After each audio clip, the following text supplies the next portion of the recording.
జరిగింది. గండిపేట్ కాలేజీ నుంచి హైదరాబాద్ వెళ్తుండగా నియో పోలీస్ సమీపంలోని మూవీ టవర్ దగ్గర కారు డివైడర్ ఢీకొట్టింది. ఈ ఘటనలో కారులో ప్రయాణిస్తున్న శ్రీకర్ అనే విద్యార్థి అక్కడికక్కడే మృతి చెందగా 5గురికి తీవ్ర గాయాలయ్యాయి. గాయపడిన హేమసాయి, వివేక్, సృజన్, కార్తికేయ, హర్షను ఆసుపత్రికి తరలించారు. విద్యార్థులంతా ఎంజీఐటీ కాలేజీలో చదువుతున్నారు.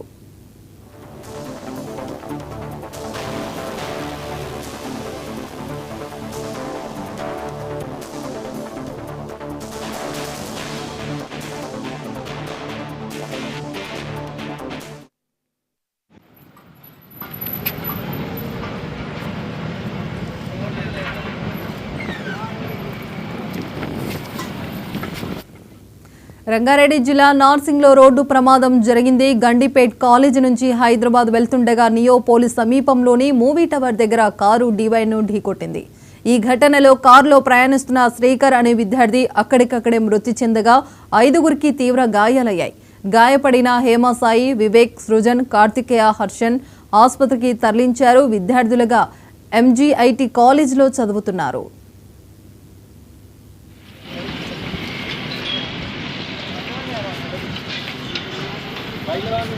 సరే, మాకు న్యూస్ తెలిసిన తర్వాత సరే హాస్పిటల్కి వెళ్తూ ఇక్కడికి కూడా వచ్చాము. అయితే మొత్తం 6గురు విద్యార్థులు ఉన్నట్టుగా తెలుస్తుంది. 6గురు విద్యార్థులు ఒక కారు వేసుకొని బయలుదేరి ఈ రోడ్లో వచ్చినారని తెలిసింది. అయితే ఈ యాక్సిడెంట్ అయిన తర్వాత మాకు న్యూస్ వచ్చిన తర్వాత మేము వెంబటే వాళ్ళు ఇక్కడ పనిచేస్తున్న వర్కర్స్ వాళ్ళని హాస్పిటల్కి పంపించినట్టుగా తెలుస్తుంది. ఒక 100 డయల్ చేసి అంబులెన్స్ ద్వారా కాంటినెంటల్ హాస్పిటల్కి పంపించారు. మేము వెంటనే బయలుదేరి వచ్చేసాము. ఇక్కడికి వచ్చేసి నేను కూడా హాస్పిటల్కి పోతూ ఇటు వచ్చానండి. ఆల్రెడీ మాది ఒక టీం హాస్పిటల్ దగ్గర ఉంది. నేను వాళ్ళ దగ్గరికి వెళ్తే కానీ నాకు ఇంకా అప్డేట్స్ రావు. ఇద్దరికైతే కొంచెం క్రిటికల్గా ఇంజరీ అయినట్టుగా తెలుస్తుంది.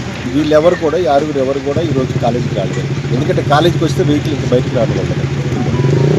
అంటే నేను ఈ సందర్భంలో మన విద్యార్థి లోకానికి చెప్పేది ఏంటంటే, ఇంటర్మీడియట్ అయిపోయిన పిల్లలు బీటెక్ ఫస్ట్ ఇయర్లో జాయిన్ అయిన తర్వాత అన్ని కాలేజీల్లో కూడా, ఒక కాలేజీ అని కాదు, వాళ్ళకి చాలా ఉత్సాహంగా ఉంటుంది, ఎంజాయ్ చేయాలని, స్పీడ్గా వెళ్ళాలని.